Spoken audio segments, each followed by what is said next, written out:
我的同事提醒我说：“小撒，你要注意，很可能今天的节目用不了你太多。”老子的眉毛是白的，是黑的？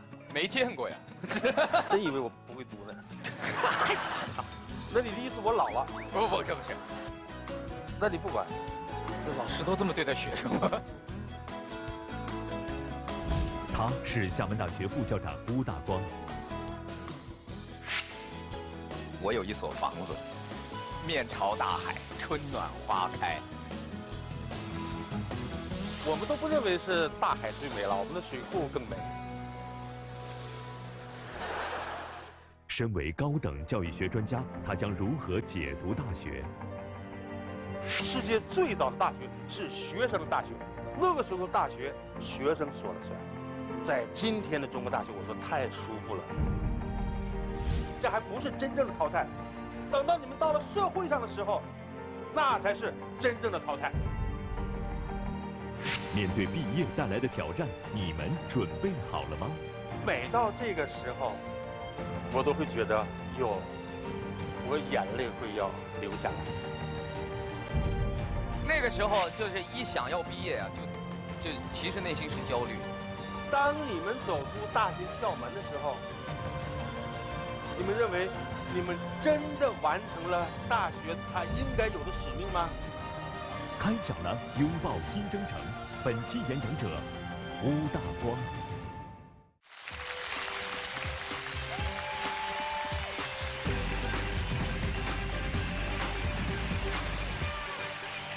迎高考，祝未来！您现在正在收看的是由高考智能教育倡导者引领教育独家冠名播出的中国首档电视青年公开课开讲了。我是主持人撒贝宁，欢迎各位。萃取植物精华，科学气血双补。感谢熬夜标配云南白药、气血康口服液对本节目的大力支持。6年前，我们开讲刚刚开播的时候，我们就面向年轻的观众，提出了很多大家非常关心的、亟待解决的问题。比如说，每年到了毕业季的时候，我们总会把毕业、人生的选择、未来的道路作为我们一个探讨的重点。然后你想想，那个时候6年前，我大概是36、7岁，社会经验非常丰富。面对年轻人们的困惑，我在节目里给出了大量的建议。然后前2天我碰到一个年轻人，说：“哎呀，撒老师，6年前我就看过你的节目，而且恰好那时候我将要大学毕业。看完了你那期节目之后，我就没有听你当时的很多建议，现在过得特别好。”我说那就对了。其实人生啊，在很多关键点上，周围人给出的建议不一定是标准答案，只是一种参考或者是一种选择。当然，更重要的是，因为我本身还是一个年轻人，所以很多年轻人真正在毕业这个节点上所面对的困惑也好，思考也好，其实我是没有资格给出任何答案的。但是，有的嘉宾是专门研究这一块的，他给出的答案比我的要有价值得多。今天我们请到的这位嘉宾，应该称得上是最了解大学和大学生的一位专家。他研究了30多年高等教育学专业，而且在他研究的过程中，他一共走访过506所国内外的各类高校。他会怎样理解毕业这2个字？他又会在今天的节目当中如何分享他对这个问题的思考呢？接下来，掌声有请我们今天的开讲嘉宾，厦门大学副校长邬大光教授。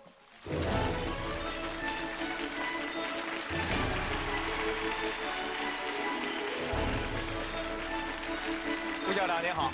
你好，您请，您请。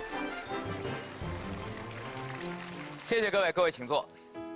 厦门大学是中国独一无二的拥有自己的海滩的大学，而且厦门大学很多的文艺青年都喜欢引用海子的那句诗，一想表达点什么，就是我有一所房子，面朝大海，春暖花开。他们很多同学住的宿舍就是海景房。我办公室的窗一打开就对着大海。那当然，您是副校长啊，您的办公室肯定是位置比较好的。没有，最好的位置都是女同学靠着大海。这是学生宿舍，学生宿舍真的是有面对大海的。哎呀，很多。当然，不是海景房的那些房间，据说风景也非常好，因为厦门大学是背山面海，中间还有个水库，中间还有个水库，校园中心还有一个湖，所以厦门大学最美的地方，我们都不认为是大海最美了，我们的水库更美。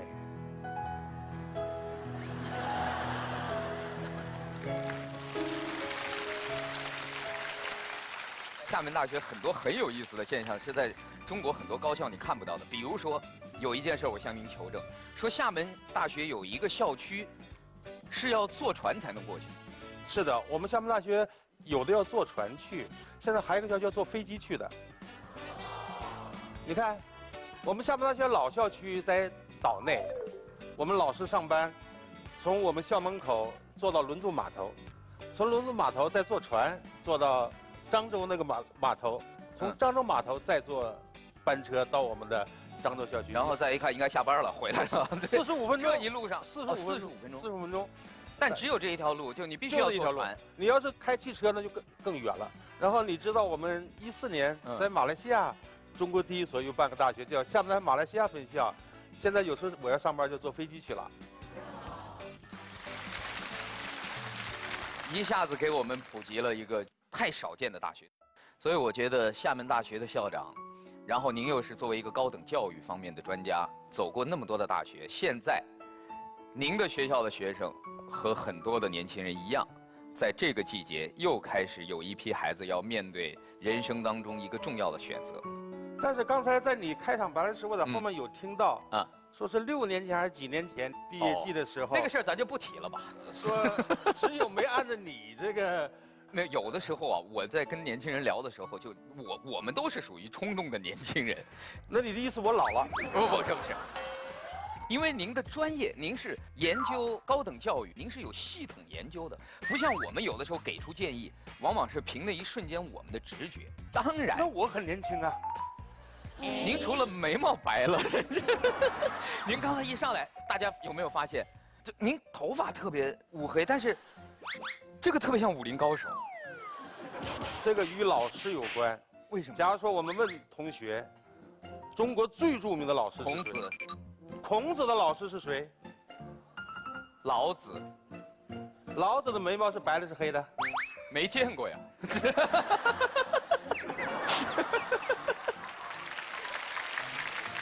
没，我也没见过。但据说，哎，有人给我看过一个老子的照片，眉毛是白的，所以我说眉毛白应该是老师的职业特征。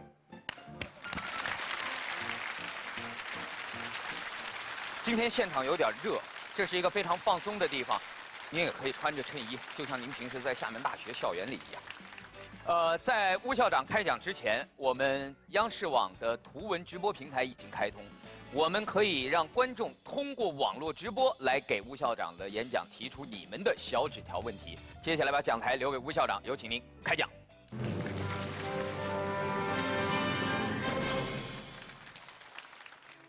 同学们好，刚才说了，我是厦门大学的副校长。过去10年，每年厦门大学的毕业典礼，我都要参加的。作为老师来讲，毕业季对我来说是最伤感的日子。在厦门大学的毕业典礼上，我们专门有一个活动，叫感恩环节。当最后要结束的时候，我们会要求今天所有参加毕业典礼的同学向后转，面向第2排的老师代表、后勤和行政人员代表及你的父母或家人代表3鞠躬。1鞠躬向老师鞠躬，2鞠躬向后勤行政鞠躬，3鞠躬向父母鞠躬。所以每到这个时候，我都会觉得哟，我眼泪会要流下来。所以去年毕业典礼之后呢，我这写了一首小诗。小诗是这样写的：雨打凤凰夜带愁，剑南弦歌荡五洲。海涛微波情难断，远古霏霏盼新秋。去年我们在校庆的时候，持续的下了1周小雨。剑南是厦门大学的剑南大礼堂，然后海涛微波就说了大海，我说远古霏霏盼新秋，就能盼到秋天新的学生就来了。老师看了学生离开学校了，我们很伤感。但是这种伤感呢，作为你们学生是不知道的。实际上，每当学生要从学校毕业的时候，我就内心在说，我说实际上，我们老师就是你们母校的看守老人。我们老师非常希望你们常回家看看，在人生的征途中累的时候，再回家充点电。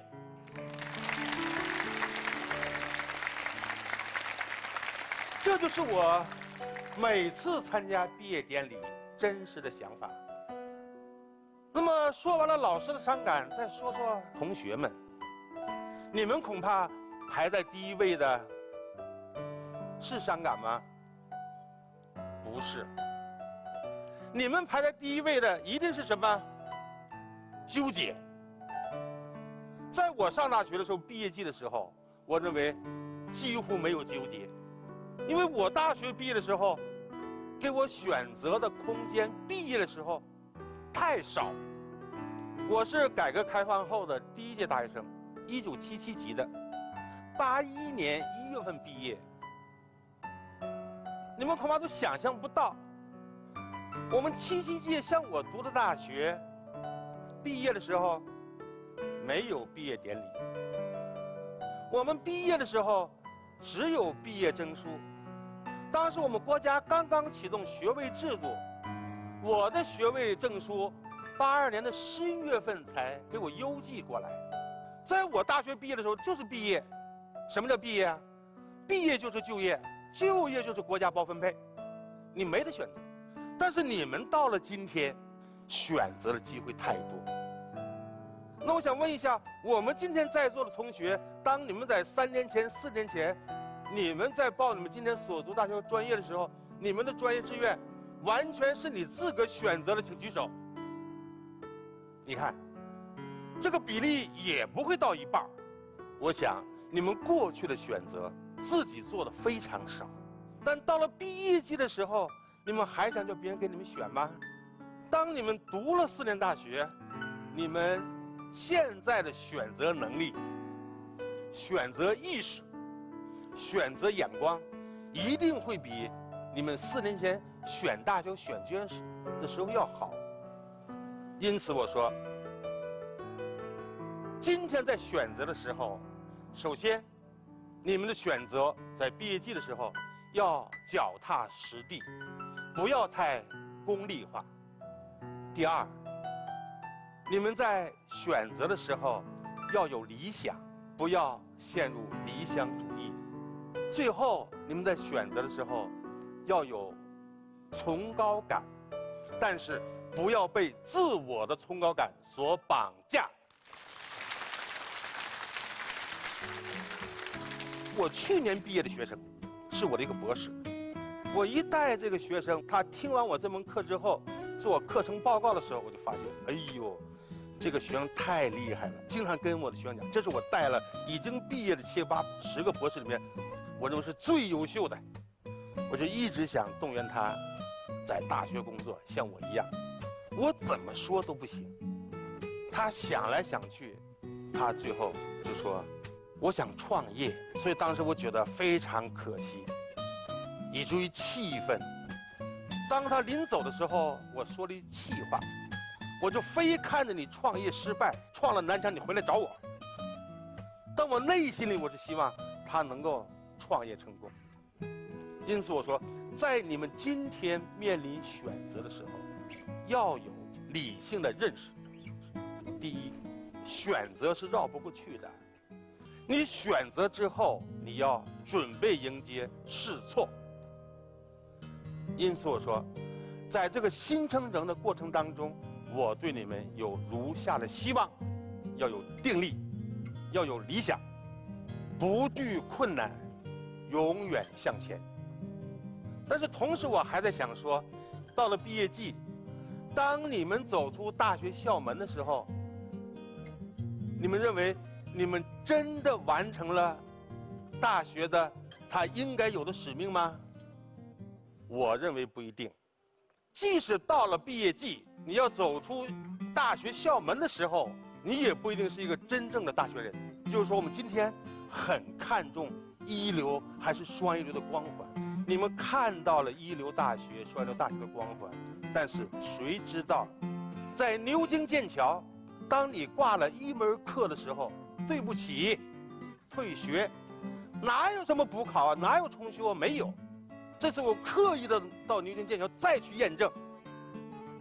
原来有人跟我说的，牛津、剑桥同学有一门挂科就退学，这个事儿真的是假的？那他们告诉我真的。尽管有学生提抗议，后来他们学校的个别学院也叫他们重修，也叫他们补考，但是补考没有一个过的。我给你补考，但我就不让你过啊。这种严格你们知道吗？那就像我说的，在今天的中国大学，我说太舒服了。为什么？我们今天在大学毕业季的时候，因为不毕业的同学、哭的同学有几个呀？没有。为什么？中国大学生的毕业率、就业率，哪个学校公布的不是90%多呀？但是你们知道不知道？世界大学平均的毕业率是多少啊？整个欧洲20多个国家，它平均大学的毕业率只有70%。我做了美国600多所一流大学和文理学院的毕业率，6年的毕业率，全国的平均值也就是不到70%。所以我说一句话，我说，真正的一流大学，就是必须要有淘汰率。没有高淘汰就没有一流大学。拿我们大学的管理说来淘汰你们，那还不是真正的淘汰，只是叫你们在留校再多读半年，再多读1年，这还不是真正的淘汰。等到你们到了社会上的时候，那才是真正的淘汰。我说，这是真正的一流大学的特征，严格。当然，我们这种严格正在路上。或者说，我们到了新时代，到了新征程，为了我们走向社会的能力更强，我认为需要在新时代、在新征程的路上，逐步的把这个严格建立起来。因此，我们今天讲一流大学，我还说斯文。在厦门大学52年，王亚楠到厦门大学去当校长的时候，他就发现，怎么厦门大学的好多同学都在光着脚上学，光着脚上课。后来王亚楠校长一了解，2种情况，一种情况，就南方孩子习惯了，我从小就光脚，这是一种；第二种，家庭困难买不起鞋。后来王亚楠就决定，告诉同学们，所有没有鞋的同学，请到教务处去领鞋。领完鞋之后呢，又分2种情况。一种情况，我家真穷，我不穿，我等着放假过年，到别人家串门时候再穿。另外一种情况呢，就是我就是习惯了，我就喜欢上学不穿鞋。所以过去2、3年，我专门搜集到了厦大50、60年代照毕业照的时候，第一排的同学还有光着脚的。后来王亚楠就说不行，必须给我穿鞋。那我说这就是属于大学斯文的范畴，当然这还是表面的。那么真正的大学斯文就更多了。虽然你们都在大学里面，但是我们在座的同学，我们还真的不知道，大学是谁的？是老师的，还是同学的？是我的还是你的？你们想过这个事儿吗？在世界刚开始有大学的时候，世界最早的大学是学生的大学。世界最早的大学，意大利的波隆纳、沙莱诺，那个时候大学，谁当校长？学生说了算。谁当教授？学生说了算。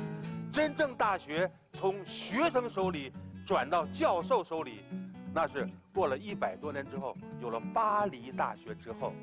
因此，我们今天在讲什么是一流大学的时候，我们也知道，它是非常严格的，它是非常斯文的，它的大学生们是非常敢担当的。我研究大学研究了30年，走了这么多国家。我去年考察了美国几所大学之后，提出了大学生现象。那也就是说，在今天这大学生，他总是在走向社会的时候，他是在想适应社会，而不去改造社会。因此我说，在你们毕业季走向社会的时候，要把适应社会和改造社会之间寻找个平衡点。你们应该要把你们在大学里面形成的精神文化带到社会上去。我还希望与你们分享，就是足不奢靡，语不失靴。在座的同学去过厦门大学的请举手，但是你们可能不记得了。你们无论从哪个校门走进厦门大学，厦门大学的路都是石板路。也就是说，在建校的时候，就希望每一个走进大学的人，你都要干干净净的。这里不是真的是指你衣服脏了、身上脏了，而是你指你精神上的、灵魂上的。在你们走向社会的时候，无论是在物质上，在精神上，都要足不奢靡，语不失靴。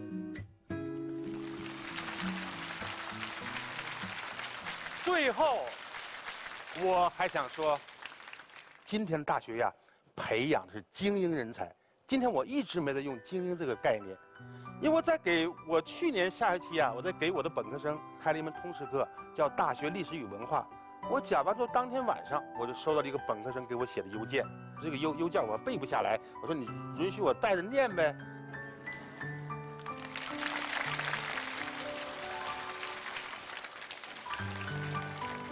他这个邮件呢是这样写的，他说：“吴老师你好，今天早上听了您的讲座，感慨颇多，不吐不快。您在课堂上讲了好些生动的例子，但我觉得您不是在讲读书，您是在给我们勾勒精英的轮廓。在历史的长河中，能够翻起浪花的总是少数，前三甲只有3个，更多的人最终都回到普通的工作岗位上，讲柴米油盐，讲生老病死。我明白。”大多数文化里都有源远流长的精英崇拜和天才崇拜，我也崇拜佼佼者，认可那种向上的力量，但我依然认为，普通人并不应该成为背负负向的价值判断，不应该被人以鄙视。于是，我想为这样的普通人辩护一下，维护一下我的人生价值，让他不至于因为我没有成为那个精英而被消解掉。最后，他又写了一句话：“哎，吴老师啊，请不要因为给你写这封邮件，下一次上课的时候你提问我，因为我现场表达的能力为零。”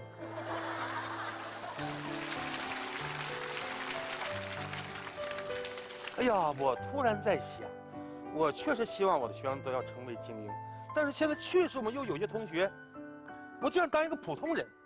那我问一下今天在座的同学，同意这个同学的看法的，请举手。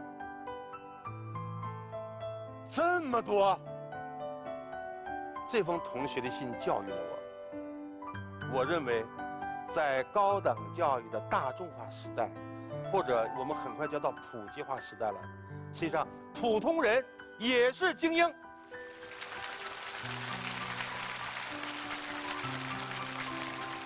所以，实际上在我刚才讲这些同学几个的案例当中，都是你们教育了我。什么叫拥抱新征程啊？我说拥抱新征程是叫我们撞上了，叫我们赶上了，这是个千载难逢的机会。你们年轻，你们比我跑得快，因此在迎接新时代、拥抱新征程的时候，你们一定是跑在我们前面的。谢谢大家。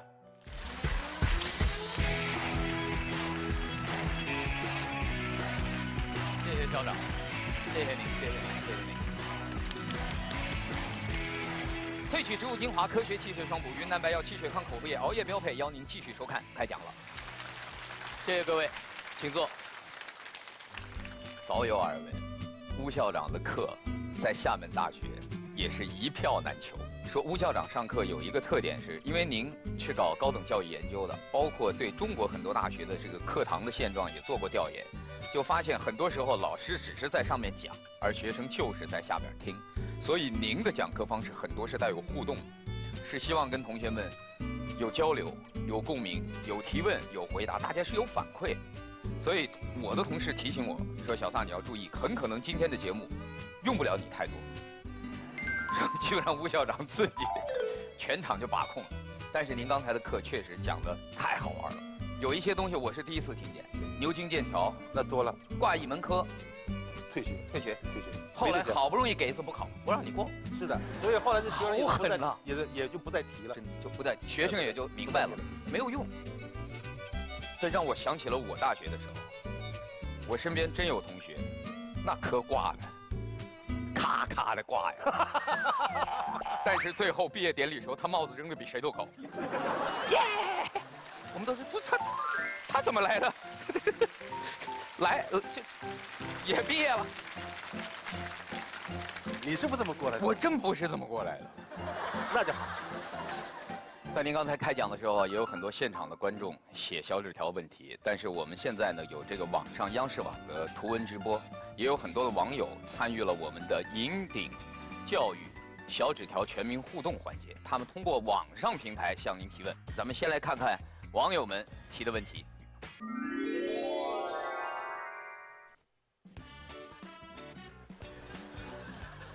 这个同学的问题非常悲壮，非常悲壮。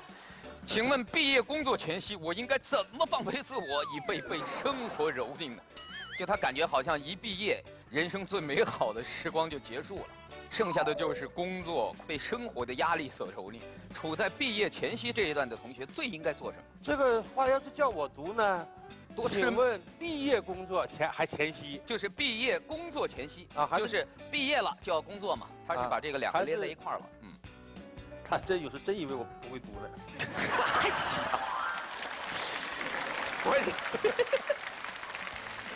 我从现在起，我不回应您在场上的任何需求。我是说这个问题有问题。哎，您可以提出。明明你还没去工作，怎么就知道生活要蹂躏你呢？对呀，那就像我说的，是不是？实际上，社会也不完全是蹂躏，还有好多好的一面嘞。对，有不好的一面的是少数啊。假如说我们问问，你是过来人，我估计这个网友他用蹂躏这个词儿啊，他就轻松一下。大学毕业阶段确实是有压力，所以那个时候为什么我选择保送研究生呢？就是因为害怕，真是害怕。那个时候就是一想要毕业啊，就其实内心是焦虑的，就不知道你要面对的是一个什么样的全新的环境和生活。但是呢，压力，我想实际上在任何时候，在任何年龄段都会有。你们会觉得我没有压力啊？你们觉得我现在没在被生活蹂躏啊？只是有蹂躏的手段，啊，层次、角度它是不一样的。您的眉毛是被生活给压力的，哎，都白了。但是啊，你就，哎，对了，他看到了这个眉毛可能就是蹂躏的结果。但是呢，我一直很乐观啊，就是有时候痛苦也是快乐的呀。大家可能现在不太能够理解这个概念，就是当你真正进入到为自己的生活去奋斗的状态的时候，并且能够享受到幸福的成果的时候，你会觉得，你会感谢当初生活对你的蹂躏。所以我觉得校长的解读，这个2个字，在你还不知道它是一种怎样的状态之前，让自己彻底放松吧。如果这种压力一定要来，你现在想也没有用，你能改变吗？所以还不如坦然面对，直接去跟生活拥抱。对，拥抱即将到来的新的生活。来，再来看下一个问题。吴老师，您走访了这么多世界一流大学，您最大的感触是什么？您认为中国的大学与世界一流大学之间最大的差距是什么？如果您现在有一次重新读大学的机会，那还用说吗？肯定是厦门大学啊！这是，您会选择哪所大学？为什么？这个问题呢，在我内心里都藏了好久了。不会是您自己问的吧？这个。实际上呢，我现在是看到最好的大学，我感触已经不多了。我现在看到最差的大学，感触越多。最差的大学，利比里亚。利比里亚大学我去的时候，我是带着厦门大学艺术团去的，去慰问演出。到了学校，你们想不到，整个那个校园啊，几千亩地那么大，上万学生，全校只有一个厕所，只有校长可用。所以我带着厦门大学艺术团去的时候，因为我们去了，就告诉我们，你们是可以用这个校长厕所的。这第一。第二，我带着学生艺术团去演出，我在校园转呢，他所有的教室我都看了哈，没有粉笔，几乎没有黑板，桌椅板凳没有一个好的。那学生上课就是同学一堆的在这辩论，所以呢，我们在中国看的最好的大学的时候，实际上还有那么多这样的大学，这个对我印象最深。现在最好的已经不再触动我了，而是最弱的、最差的开始触动我的灵魂。所以这就是我们今天的年轻人要面对的世界的现实。你们不仅仅面对的是你们这个城市、这所大学、自己的家，甚至再大一点中国。不对，如果你要是真的让自己有更远的眼界和胸怀的话，你要面对的现实是很多的。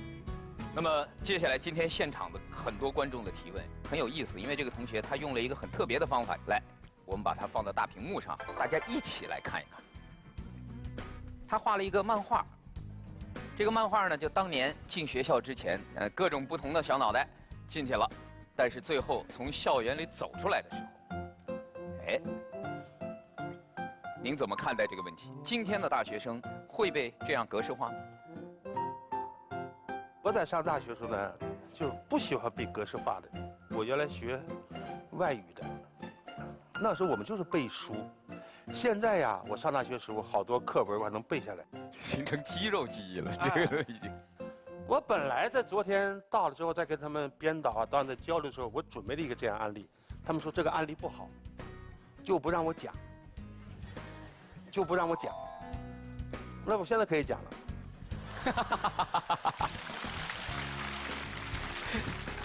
6年前，一个老师，这个老师我也不认识，就给我发个邮件说：“校长啊，我现在碰到了一个很优秀的学生，只有13岁，就读了厦大的中文系的大一。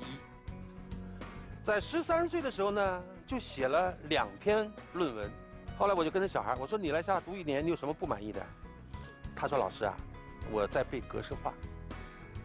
这个现在我们这个专业开的课满足不了我，我就一个要求。”我在厦大想听什么课，你是不是可以让我听？我说好，这样，厦大的任何的课，本硕博的课你都可以听，谁不让你听，你就说我有吴校长的点。清官文牒。完了，后来这个小孩就这样，他学期第1年在年级排第3、第2啊，或者怎么样，等到大4毕业的时候，他是我们这个人文学院的第1名。我觉得吴校长已经给大家提出这个问题的答案，就是真正被格式化的只会是你自己，是，没有任何一种力量能够强迫的把你格式化，因为这儿的东西是属于你自己的，是你能给他多大的空间、多大的想象力、多大的自由，完全是你自己的。当然，如果你不用它，如果你不愿意构建，被更多的格式化的东西占领，那是你的问题。接下来6位青年代表，奇妙。吴教授您好，小蔡老师好，我叫齐妙，是清华大学核科学与技术专业的一名在读博士生。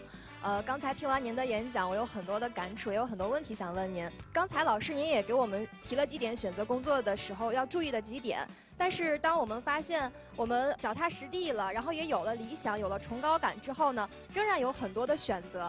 那这个时候就有一种声音，就是说，年轻人可以试错，包括老师您刚才也说到这个试错的问题。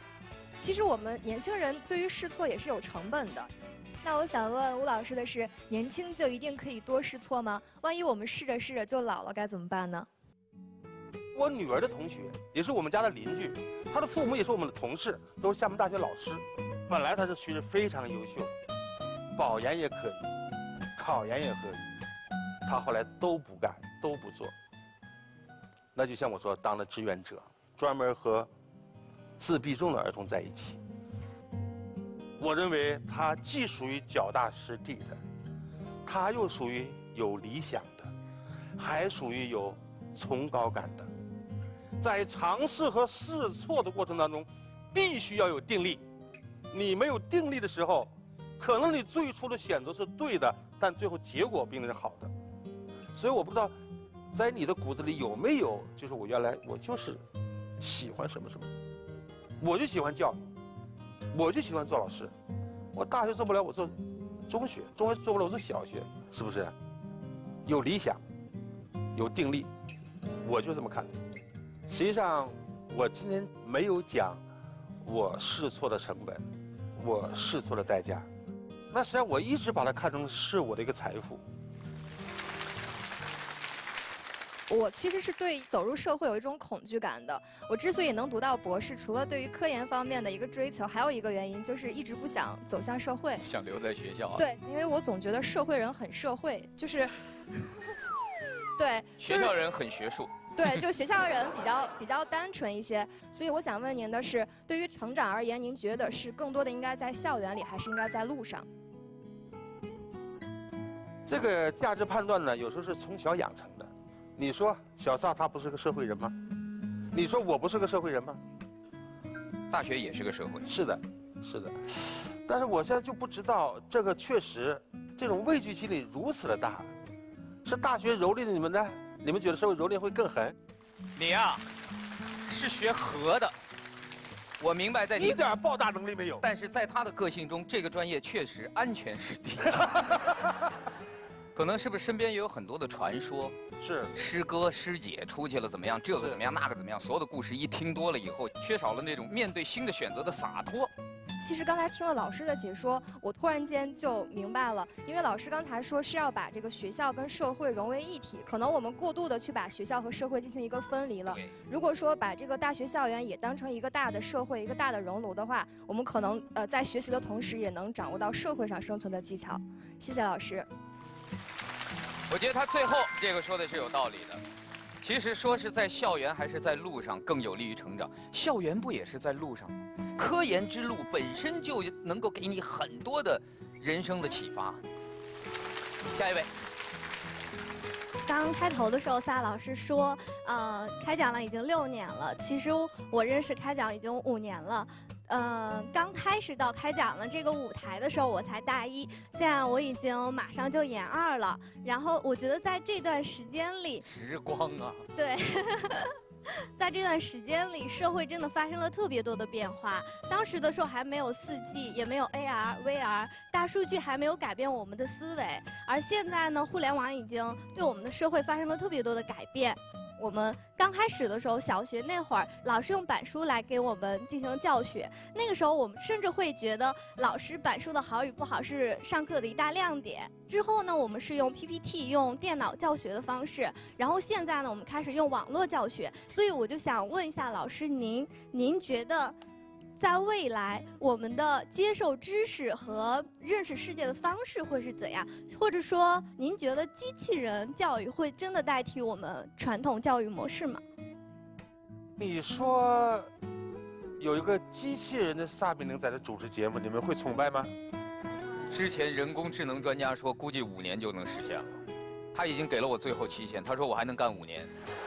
我认为不可能。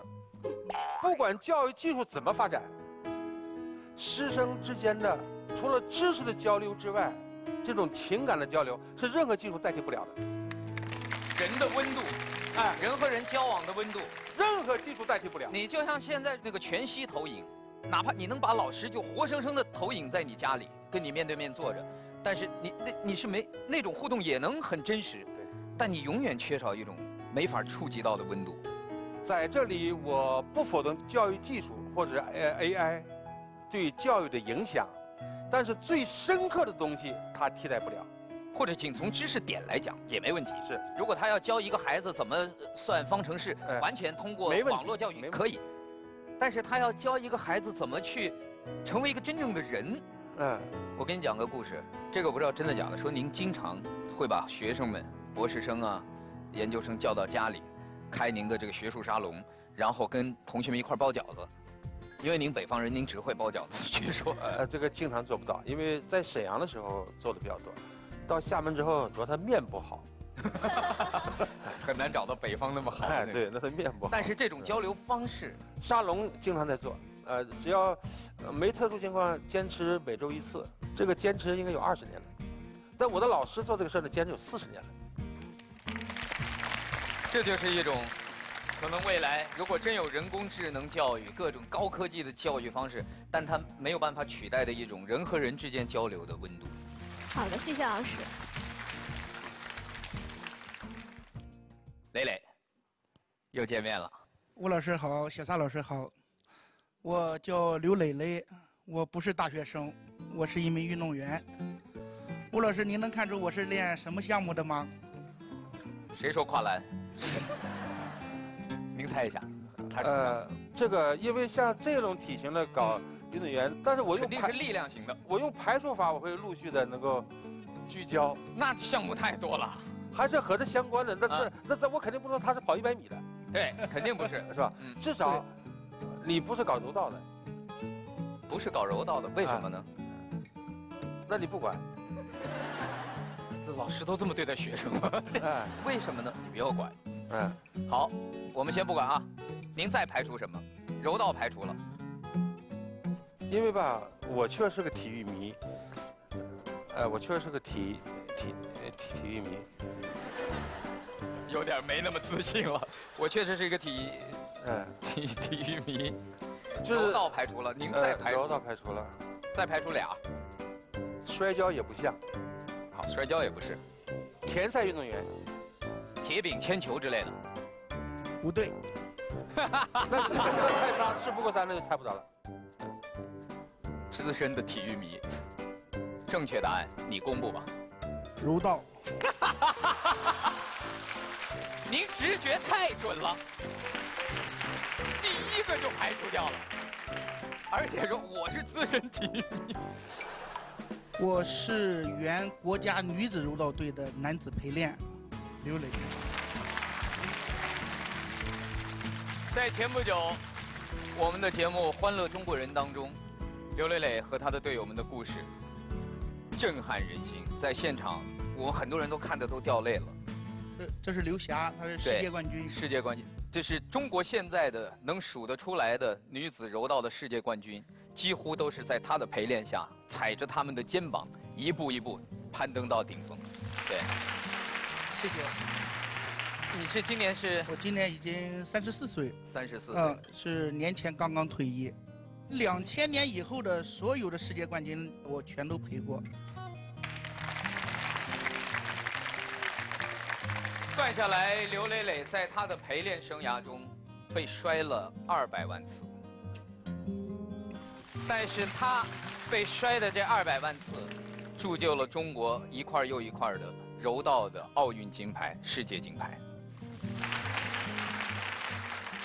吴老师，我听说厦大有很多的那种特别有意思的选修课，您像其中有爬树，爬树也是一门选修课。厦大有这个选修课吗？就关于厦大的体育课，您管爬树叫体育课？对。哎呦，这2012年我和我们校长朱校长在密歇根大学培训完，顺便又走了几个学校，其中到了康奈尔大学。在康奈尔大学陪着我们的同学校就聊天，说你们这个都有什么体育课呀？有讲有击剑，有马术，有柔道，完说还有爬树。然后我们朱校长一听呢，就说：“哎呦，这个击剑我没有教练，然后马术呢马又养不起，柔道呢又没陪练，没有陪练，对。然后一听呢就摔谁都不合适。哎，一说就爬树可以，因为我树多，然后我们就马上就开始弄。当时在中国网上就吵开了，怎么厦大开爬树课？没有想到，就是那年北京什么大雨呀，然后有些人爬在树上没有被淹着。哎，我说这好。所以你想问的是，我大概知道你想问的是，你想问啥？磊磊，吴老师，我想问您，厦门大学会有没有考虑接纳柔道这个项目吗？现在陪练有了。我们陪练以前都是站在他人背后成就他人当主角，而今天我退役了，我也想让自己当一次主角。我现在退役以后，正在学习我们的柔道推广，培养下一批的小孩。推广，让更多的年轻人在柔道的项目里能够发挥他们的能力。我觉得，如果让厦门大学这么好的大学都能接受，对我们的推广肯定是一件好事。可以，谢谢。我们都是讲叫培养人才，但是在汉语的语境下，第一就是我们说的土字旁的培，栽培的培，栽培的培。但是在现实的教育当中，还有耳刀旁这个培，陪伴的陪。陪伴的教育是非常重要的。是的。因为我是运动员，现在30多岁突然退役，要步入社会，现在好多事都得重新开始。在我身边就有这样的案例，我们聘了一个教练，原来是篮球的职业运动员，他呢就是一边训练我们球队，一边他在做体育产业，现在做得非常好。我认为这也是既是创业还是转型，然后篮球他还没有扔。但实际上呢，我认为中国的体育的前景一定会非常好，所以我就像我说的，体育不好的同学我也有点，当你体育不好的时候，你这种意志力、坚强力、定力，他都会缺的。谢谢，加油，磊磊！谢谢吴老师，谢谢。16年的陪练，你的感悟，你对柔道这项运动的了解和知识，比别人要多得多，所以不用焦虑，这是你的财富。谢谢小曹老师，谢谢吴老师。希望你在你的推广下，柔道确实能被更多的年轻人接受。加油，加油，加油！最后一位。我是来自于西安工程大学，双一流这种只是在那些历史悠久、非常成熟的这些学校才有的标签。我们的学校既不是211，也不是985。那么未来双一流建设会不会成为新的择业标准？这个话题呢，实际上我已经关注好久了。其实今天很多现场观众问的问题，就是一找工作、一考研、一什么，老问你本科哪个学校的。确实，由于中国大学的分类或者建设方式，所有的大学都有标签，我们每个同学的身上也有标签，我身上也有标签啊。我说我与双一流无关啊，我说我本科硕士是在沈阳师范学院读的，现在叫沈阳师范大学，改了大学它也不是双一流啊。就像我说的，本来教育或者高等教育，它最重要的贡献就是促进人的社会流动，促进人的代际流动。但实际上，像这类标签，我认为现在还是教育问题。像核心是呢，我们现在国家已经提出了新时代的目标。反正我会做一个学者的角度，拿一些大数据说话。像西安就有2个学校，我在做这样的案例。谢谢老师。萃取植物精华，科学气血双补。感谢熬夜标配云南白药、气血康口服液对本节目的大力支持。所以每年这个时候，我们都会谈到毕业季。但实际上，每一年呢，我们都没有办法固定一个标准答案，然后从此以后万事无忧。但是至少每年在面对这个问题的时候，我们能够探讨一次，我觉得这是有意义的。那么，如果要是问校长，包括问所有像我们这样从大学校园已经出来的人，大学究竟能给我们什么？我想可能真的不是那些课程，大学能够给我们最好的礼物，是一种思维的方式。是一种解决问题的能力，是一种学习的能力。我觉得这是大学能够给你最好的礼物。所以，就在这样一个毕业的季节，带着你收到的最好的礼物，信心满满的踏上未来的道路，拥抱新征程。再次掌声感谢吴校长给我们带来的精彩开讲，下期开讲再见。